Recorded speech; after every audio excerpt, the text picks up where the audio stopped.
నమస్తే, welcome to Sakshi family. This is Durga. ఇన్నాళ్ళు rice తినొద్దు అంటున్న డాక్టర్లు త్వరలో రైస్ తిన్నా ఏం కాదు అనే రోజులు వచ్చేస్తున్నాయి. ఎందుకంటే సైంటిస్టులు కనిపెట్టిన కొత్త రైస్ తినటం వల్ల షుగర్ లెవెల్స్ వెంటనే పెరగవు.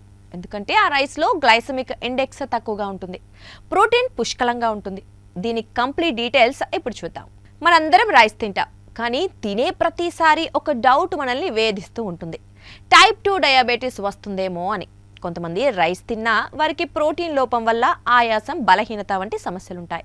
ఇక ఈ టెన్షన్స్ అన్నీ తగ్గిపోనున్నాయి. ఎందుకంటే భారత్లోని CSIR NIIST శాస్త్రవేత్తలు అద్భుతాన్ని సృష్టించారు. అదే డిజైనర్ రైస్. ఇది సాధారణ బియ్యంలా కనిపిస్తుంది, అదే రుచి, అదే వంట లక్షణాలను ఇస్తుంది. కానీ ఇందులో 3 రెట్లు ఎక్కువ ప్రోటీన్, తక్కువ గ్లైసెమిక్ ఇండెక్స్ ఉంటుంది. ఈ రైస్ షుగర్ పేషెంట్లకు, పోషకలోపం ఉన్నవారికి బంగారు బియ్యం అనుకోవచ్చు. ఇది కొత్త బియ్యం మాత్రమే కాదు, మన ఆహార అలవాట్లను మార్చకుండానే ఆరోగ్యాన్ని మెరుగుపరిచే గేమ్ చేంజర్. ఎందుకంటే ఈ రోజుల్లో డాక్టర్లు మిల్లెట్స్ తినమని చెప్తూ ఉన్నారు. కానీ మిల్లెట్స్ రుచిగా ఉండవు, చప్పగా ఉంటాయి, అసలు తినబుద్దే కాదు. పైగా వాటిని తినేందుకు పల్లి చట్నీ లాంటి వాటిని ఎక్కువగా వాడే పరిస్థితి ఉంటుంది. ఆ చట్నీ వల్ల బరువు పెరిగే ప్రమాదం ఉంటుంది. ఇలాంటి టెన్షన్లు లేకుండా ఈ కొత్త బియ్యం మిల్లెట్స్ బదులుగా తినేందుకు వీలుగా ఉంటాయి.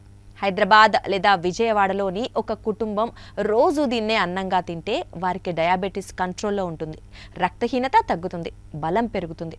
ఈ వార్త ఆంధ్రప్రదేశ్, తెలంగాణలో ఉండే మనకు ఎంతో ముఖ్యం. ఎందుకంటే మనకు బియ్యమే ప్రధాన ఆహారం. తిరువనంతపురంలోని CSIR national institute for inter disciplinary science and technology శాస్త్రవేత్తలు ఈ డిజైనర్ రైస్ ను అభివృద్ధి చేశారు. డైరెక్టర్ డాక్టర్ C ఆనందరామకృష్ణన్ ఆధ్వర్యంలో ఈ ప్రాజెక్టు సాగింది. సాధారణ బియ్యంలో ప్రోటీన్ 6 నుంచి 8% మాత్రమే ఉంటుంది. కానీ ఈ కొత్త రైస్లో అది 20 నుంచి 22% ఉంటుంది. అంటే 3 రెట్లు ఎక్కువ. గ్లైసెమిక్ ఇండెక్స్ సాధారణ బియ్యంలో 70కి పైగా ఉంటే కొత్త బియ్యంలో అది 54 మాత్రమే. ఇది తక్కువ GI రైస్ కాబట్టి రక్తంలో గ్లూకోజ్ లెవెల్స్ త్వరగా పెరగవు. పైగా ఈ రైస్లో iron, folic acid, vitamin B12 వంటి సూక్ష్మ పోషకాలని కూడా జోడించారు. ఇది జన్యుపరమైన మార్పులతో తయారు చేసిన రైస్ కాదు, సాధారణ ఫుడ్ ప్రాసెసింగ్ టెక్నాలజీతో తయారైందని ఇండియా టుడే, ట్రిబ్యూన్ ఇండియా సంస్థలు రిపోర్ట్ చేశాయి. వీటి ప్రకారం ఇది ఫుడ్ ఆర్కిటెక్చర్ అని డాక్టర్ ఆనందరామకృష్ణన్ వివరించారు. సాధారణ బియ్యం చాలా పిండి పదార్థంతో ఉంటుంది. తాము కొత్త పిండి పదార్థం తీసేసి దాని స్థానంలో ప్రోటీన్, పోషకాలు నింపి మళ్లీ ధాన్యాలుగా మార్చామని ఆయన చెప్పారు. మిల్లింగ్లో వచ్చే నూకను సాధారణంగా చౌక ధరకు అమ్ముతారు. రేషన్ బియ్యం లేని పేదలు ఇలాంటి నూక బియ్యం తింటూ ఉంటారు. శాస్త్రవేత్తలు ఈ నూకను పిండిగా మార్చి స్టార్చ్ తగ్గించి మొక్కల ఆధారిత ప్రోటీన్, ఐరన్, ఫోలిక్ యాసిడ్, B12ని జోడించి ప్రాసెస్ చేశారు. ఆ మిశ్రమాన్ని సాధారణ బియ్యం ఆకృతిలోకి మలిచారు. ఈ కొత్త బియ్యం రుచి, ఆకృతి, ఉడికే సమయం, సువాసన అన్నీ సాధారణ బియ్యంలాగే ఉంటాయి.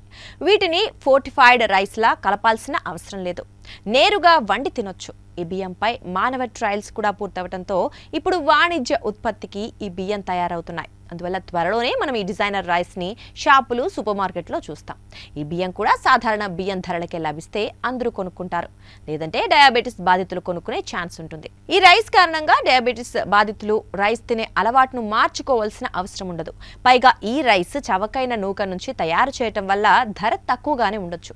పైగా వృధా అవుతున్న నూక బియ్యాన్ని ప్రయోజనకరంగా మార్చడం వల్ల పర్యావరణానికి మేలు చేస్తున్నట్లే. ఈ బియ్యం వల్ల ఎనీమియా, ప్రోటీన్ లోపం తగ్గుతాయి. ఈ బియ్యాన్ని ప్రస్తుతం టాటా సంస్థ స్కేలింగ్ చేస్తోంది. ఈ విషయాన్ని టాటా కన్స్యూమర్ ప్రొడక్ట్స్ సంస్థ ఫిబ్రవరి 19న అధికారికంగా ప్రకటించింది. మొదట్లో ఈ బియ్యం ధర కొంచెం ఎక్కువగా ఉండొచ్చు, తర్వాత ధర తగ్గే ఛాన్స్ ఉంటుంది. అయితే ఈ రైస్ వాడాలో వద్దో డాక్టర్ సలహా తీసుకోవాలి. పోషక విలువల్లో మాత్రం ఈ రైస్ చాలా బెటర్గా ఉంది. ఈ బియ్యం 2026 చివరి నాటికి సప్లై ప్రారంభం కావచ్చు. అయితే ఇవి వచ్చాక ఎక్కువ మంది వీటిని ఉపయోగిస్తే అప్పుడు మిగతా రకాల బియ్యాలకు సేల్స్ పడిపోవచ్చు. అది దేశ రైతులకు నష్టం కలిగించవచ్చు. అలా జరగకుండా ప్రభుత్వాలు ఎలాంటి మార్పులు చేస్తాయన్నది ఆసక్తికర అంశం.